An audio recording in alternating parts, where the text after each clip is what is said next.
Assalamualaikum warahmatullahi wabarakatuh. Selamat pagi, salam sehat untuk kita semua, salam sejahtera. Baik, hari ini saya akan menyampaikan terkait dengan materi layanan caregiver untuk makan.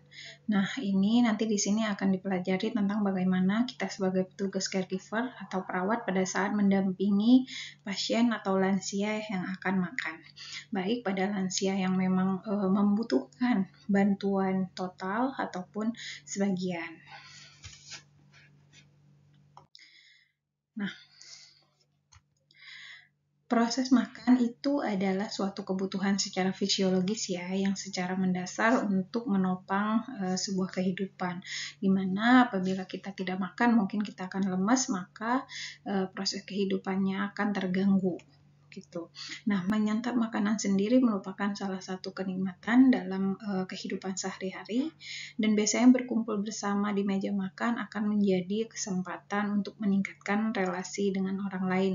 Jadi, kumpul di meja makan kan biasanya kita ada acara makan selain dengan keluarga, kan kadang-kadang makan bersama dengan kolega, relasi, ataupun dengan teman, dengan rekan bisnis, dan lain sebagainya.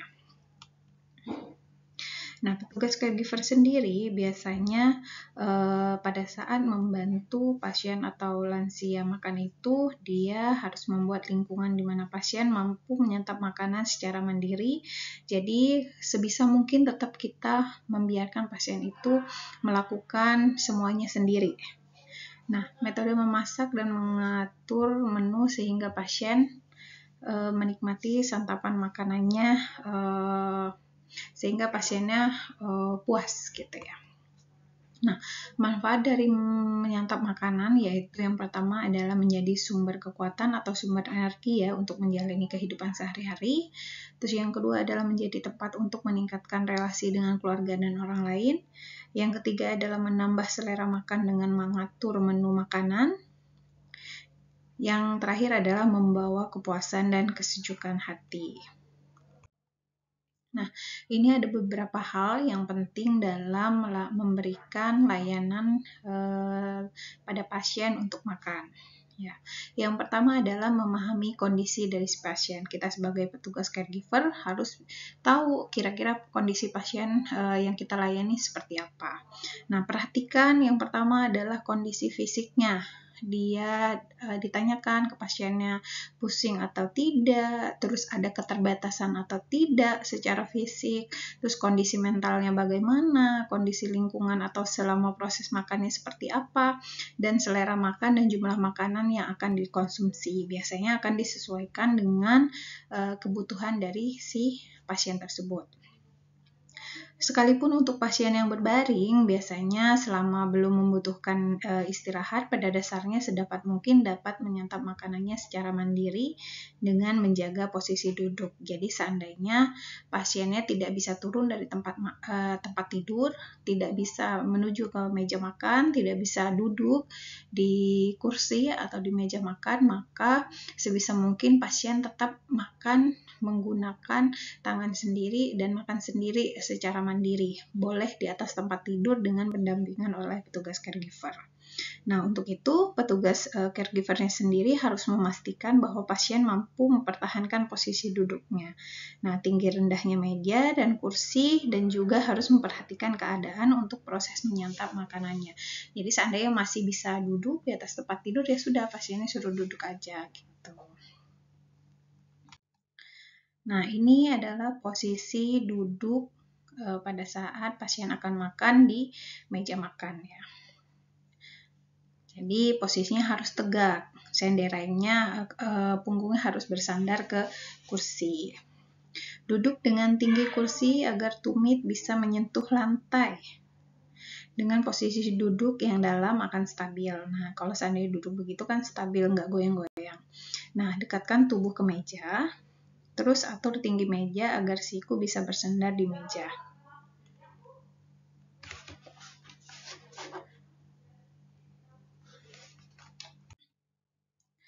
Nah, beberapa hal penting lainnya yang kedua, yang tadi kan memperhatikan kondisinya. Yang kedua adalah membuat lingkungan agar pasien bisa makan dengan nikmat. Yang pertama, perhatikan lingkungan dan kondisi sekeliling, lokasi makan di atas tempat tidur berbau, tidak enak, dan lain sebagainya. Jadi harus disesuaikan, jangan sampai akan menurunkan nafsu makan dari si pasien.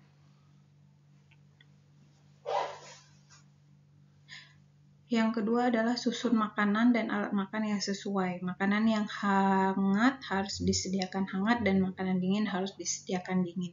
Jadi jangan sampai makanan hangat seperti sup gitu, terus disediakan dalam keadaan dingin karena itu biasanya akan berpengaruh terhadap nafsu makan dari si pasien. Terus hias meja makan dengan bunga sesuai dengan musim dan taplak meja yang tepat dan ciptakan lingkungan yang nyaman. Biasanya kalau kondisi lingkungannya enak, yang dilihat, tempatnya bersih, terus wangi dan lain sebagainya, itu pasti akan menambah selera makan dari si pasien tersebut. Nah, hal penting lainnya yang harus dipikirkan yang ketiga adalah pikirkan kesukaan pasien. Nah, perhatikan dan temukan kebiasaan makan dan kesukaan pasien sehingga selera makan meningkat.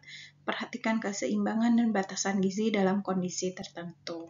Jadi dietnya harus diperhatikan. Yang keempat adalah pengaturan cara masak. Pengaturan cara masak yang disesuaikan dengan kondisi fisik pasien. Jadi seandainya kalau pasiennya masih mampu mengunyah, terus giginya masih banyak, itu mungkin masih bisa makan makanan yang kadarnya masih padat, daging dan lain sebagainya. Tetapi kalau giginya sudah ompong dan lain sebagainya, terus tidak menggunakan alat bantu makan seperti gigi palsu, jadi harus disesuaikan konsistensi dari si makanan dan cara memasaknya. Gitu. Yang kelima adalah penggunaan alat bantu makan. Apabila ada kelumpuhan atau gangguan fungsi, biasanya pasien tidak mampu memasak. Memang alat makan memanggang alat makan dan tidak bisa menggunakan sumpit atau sendok dengan baik sehingga tidak bisa menyantap makanannya dengan mandiri. Nah, kalau dalam kondisi seperti ini berarti petugasnya yang harus membantu. Kalau pasien tidak bisa megang sendiri harus dibantu. Tapi kalau pasien masih bisa memegang, artinya kita juga bisa membantu dengan cara kita membantu memegang tangan si pasien untuk mengarahkan ke mulut. Gitu. Dalam hal seperti ini biasanya pasien tidak mampu melakukan serangkaian gerakan makan atau tidak mampu makan dengan mandiri. Nah, perlu dipikirkan untuk menggunakan alat bantu makan yang sesuai dengan kondisi dan lingkungan dari pasien tersebut. Nah, ini contoh-contoh jenis makan, jenis alat makan. Yang pertama ini di sini ada sendok yang ada tulisannya 1 ya, pegangan yang mudah digenggam. Jadi sendoknya bergerigi, nggak licin gitu. Terus pegangan yang disesuaikan dengan perubahan tangan. Kalau seandainya lansia tangannya ada kelainan gitu ya.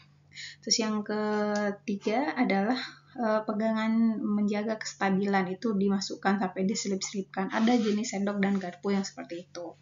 Yang keempat adalah leher atau pegangannya bisa dibengkokkan dengan lentur sehingga bisa menyesuaikan pada saat pasien akan makan.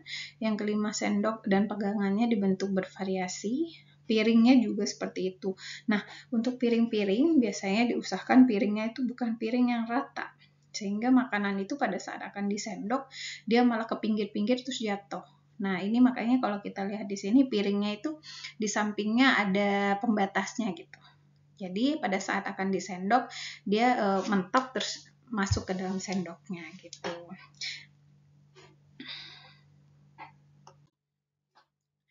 Nah, ini jenis sumpit. Kalau seandainya tidak bisa menggunakan sumpit yang biasanya gitu ya, yang satuan itu. Terus ada minum dengan disedot, ada pakai sedotan. Kalau seandainya minum pakai gelasnya nggak bisa. Terus pegangan dengan pegangan kecil, panggangan. Terus pembuka botol dan alat tempat serbaguna. Ini disesuaikan dengan kebutuhan pasien aja. Nah, ini urutan-urutan pada saat kita sebagai petugas caregiver membantu untuk makan. Yang pertama adalah tugas caregiver harus memahami fungsi mental dan fisik ya, tadi sudah dijelaskan. Yang kedua adalah menjelaskan apa yang akan dilakukan. Oma, Opa, hari pagi ini kita akan sarapan ya, gitu. Dan sedapat mungkin menyiapkan diri untuk bangkit dan terpisah dari tempat tidur. Nah, sebisa mungkin pasien tersebut makannya itu di meja makan, gitu, bukan di atas tempat tidur, kecuali dalam kondisi-kondisi tertentu. Pastikan pasien ingin BAB dan BAK sebelum makan atau tidak. Ditanya dulu sebelum makanannya kita ambil. Jadi kita persiapkan dulu pasiennya. Terus siapkan lingkungan makan seperti tinggi meja untuk memudahkan pasien, dan siapkan apron, handuk, atau alat makan yang lainnya. Cuci tangan pasien menggunakan lap basah sekali pakai untuk membersihkan tangan. Siapkan dan sediakan jenis alat makan yang sesuai dengan kondisi pasien. Perhatikan lingkungan saat makan dan berikan bantuan jika diperlukan.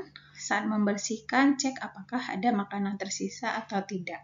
Jadi jaga posisi pasien agar tetap bisa makan dengan nyaman gitu. Nah, yang perlu diperhatikan adalah jangan lupa pada saat kita menjelaskan yang akan dilakukan, terus nanti pasien sudah siap di atas meja makan, kita juga sampaikan jenis-jenis makanan yang ada di meja ini apa aja sebelum pasien menyantap. Gitu. Nah, itu kan tadi di meja makan. Nah, kalau ini adalah di atas tempat tidur. Kalau di atas tempat tidur, pastikan bahwa tinggi kepala harus lebih tinggi daripada kaki. Jadi di semi folder ya. Jadi setengah duduk pasiennya. Terus ditaruh meja di depannya, terus baru dibantu untuk makan. Tapi kalau pasiennya bisa makan sendiri, biarkan saja pasiennya makan sendiri. Gitu. Ini adalah poin perhatian dalam layanan caregiver untuk makan. Di sini ada sebelum makan dan ada saat makan. Nah, kalau sebelum makan, kita perhatikan adalah apakah ada sembelit, keinginan BAB, BAK ya sebelum makan. Terus apakah sakit, ada keluhan sakit, ada gangguan pada rongga mulut, adakah resiko tersedak, ada gangguan fungsi tubuh bagian atas, adakah suhu makanan dan bumbu, keseimbangan gizi, cara penyajian, metode memasak sesuai dengan kemampuan pengunyah dari si pasien. Terus dilihat juga lingkungan makannya seperti apa. Yang tadi harus diperhatikan kebersihannya, kerapihannya, ke wangi dan lain sebagainya. Terus pada saat makan diperhatikan juga kesukaan pasien. Kita kan biasanya bisa melihat ya kira-kira apa yang tidak disukai, apa yang disukai pada saat si pasien tersebut makan. Terus perhatikan apakah pasien menggunakan alat bantu makan yang tepat, dan perhatikan apakah jumlah makanan sudah tepat. Perhatikan apakah kecepatan makan sudah tepat atau belum, sehingga pada saat pasien kalau seandainya makan terlalu cepat, kita harus beritahukan agar tidak tersedak dan lain-lain gitu. Setelah makan ya.